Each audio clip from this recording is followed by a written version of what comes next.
네, 안녕하세요. 윤광준입니다. 공간이 사람들에게 미치는 영향을 이야기하기 위해서 나왔습니다. 공간은 모두의 관심 아닐까요? 비즈니스 하는 분들이야말로 공간의 중요성을 가장 민감하게 여겨야 될 분들이라고 봅니다. 공간 비즈니스의 핵심은 사람을 모으는 데 있잖아요. 공간을 어떻게 채워야 되고 어떻게 펼치냐는 게 굉장히 중요한 요소가 될 것 같습니다. 사랑받는 공간의 비밀.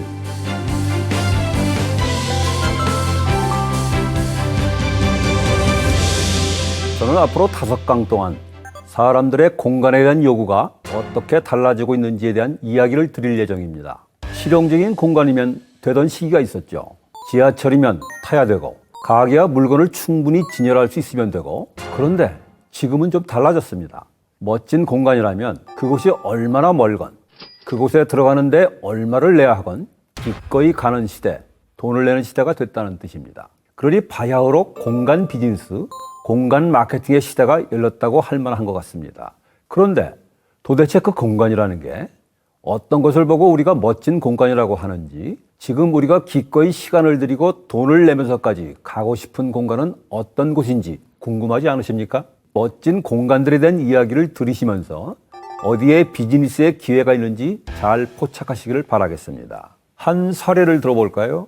개인적으로 바우하우스에 대한 관심 때문에 유럽을 드나든 지가 꽤 오래됐습니다. 그 중에 아주 인상적인 장소가 하나 기억이 납니다. 어디냐면 비엔나에 있는 무제움 스쿠바르티어라고 하는 박물관 지구라고 하는 그 곳이죠. 그 지역은 주변에 박물관과 미술관이 많이 몰려져 있는 곳이기 때문에 자연스럽게 가운데 광장이 하나 이렇게 생기게 됩니다. 처음 그 광장을 갔을 때 사람들이 별로 이용을 하지 않더라고요. 그저 스쳐 지나가는 공간처럼 이렇게 이용이 되고 있었던 거죠. 근데 한 5년 후쯤에 그 비엔나를 다시 가게 됐어요.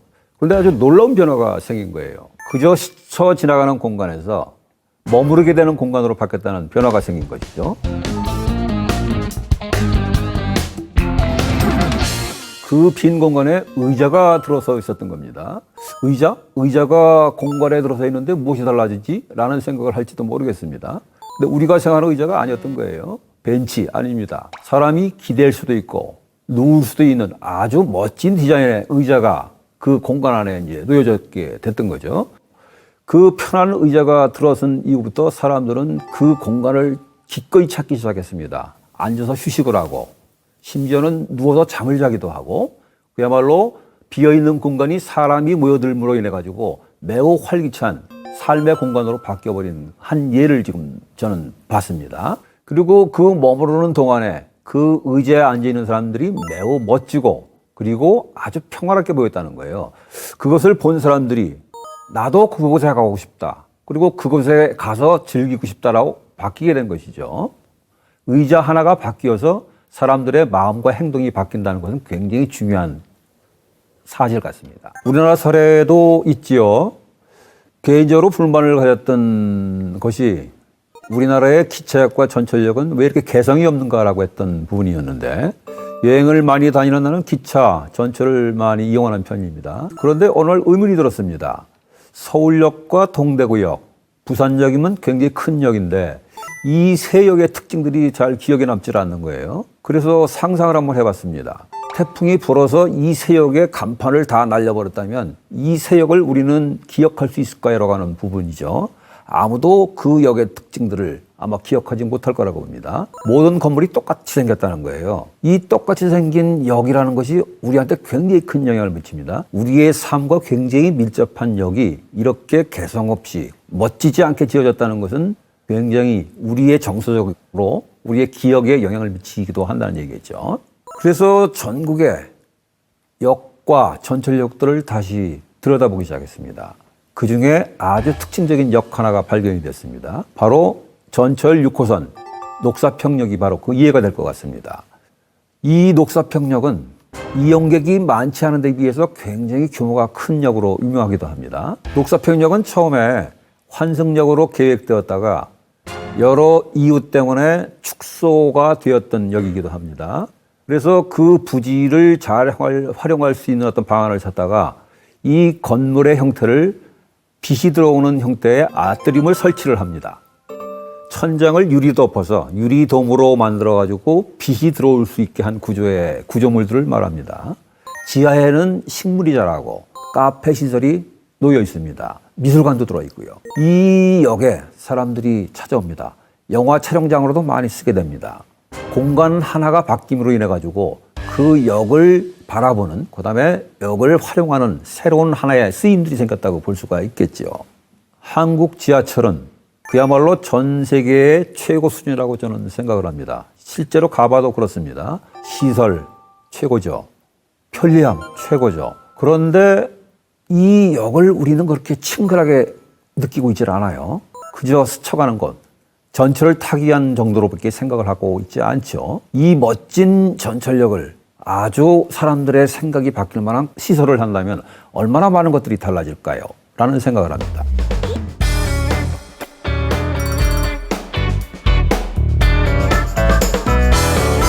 우리가 유럽의 지하철을 이야기할 때 보통 그 시설의 낡음과 낙후함에 대해서만 이야기합니다. 당연할지도 모릅니다.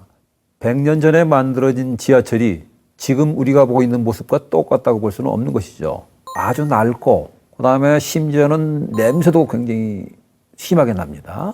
하지만 오히려 유럽의 지하철에서 유서 깊은 공공 디자인의 저력을 느끼게 됩니다. 예를 들어볼까요? 최초로 지하철이 생긴 도시가 런던입니다. 그 런던의 지하철은 언더그라운드라고 하죠. 바로 그 언더그라운드는 공공 디자인의 역사 그 자체라고 볼 수가 있죠. 붉은색 원과 파란 띠로 이루어진 지하철 로고는 그 정보가 눈에 잘 띄면서도 디자인적으로도 매우 훌륭합니다. 그러니까 런던의 상징이 될 정도라고 볼 수가 있죠. 수는 적지만 전달력이 좋은 표지들은 런던이라는 곳이 어떤 곳인지를 잘 느껴지게 합니다. 이 런던의 지하철이 얼마나 재밌는 이야기가 많은가 하면 런던의 아방가르드 예술가들은 모두 런던 지하철이 키워냈다라고 해도 틀림이 없을 것 같습니다.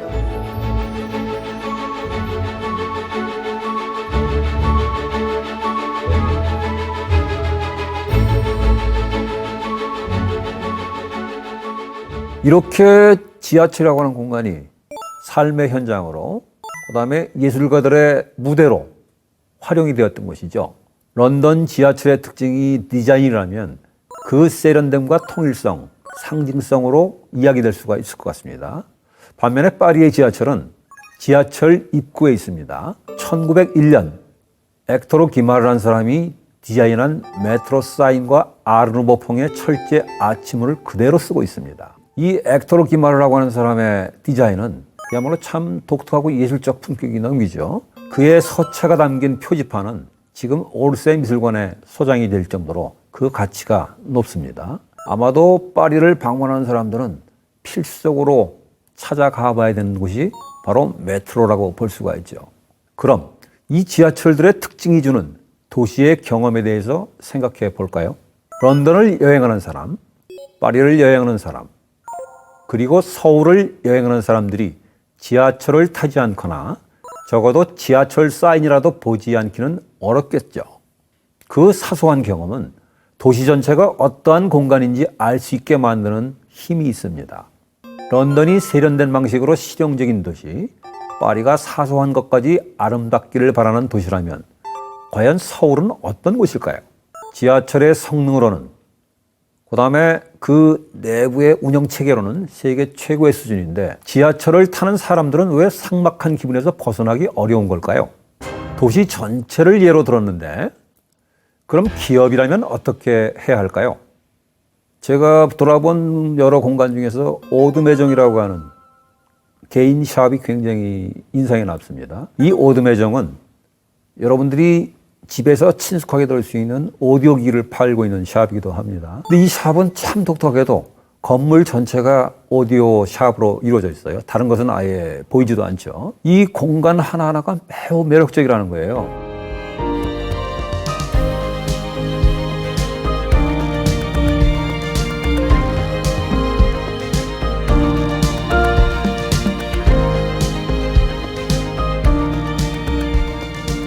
그러니까 오디오 기기를 강조하는 것이 아니라 그 오디오 기기가 들어있는 방을 보여주는 식이죠.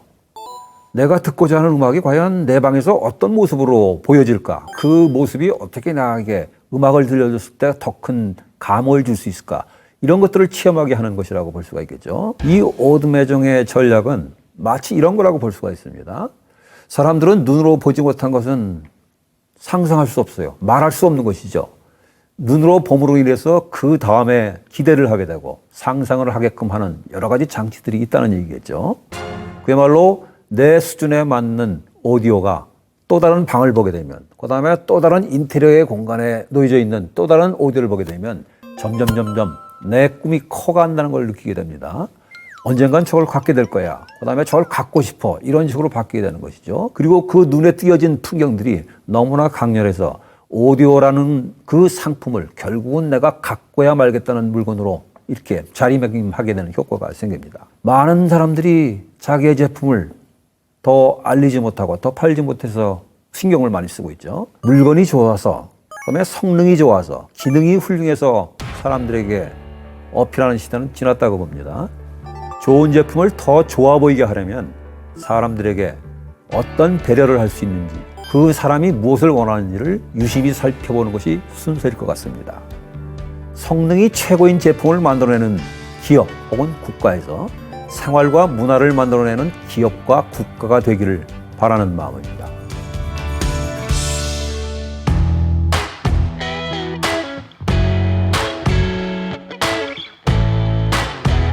It's like I never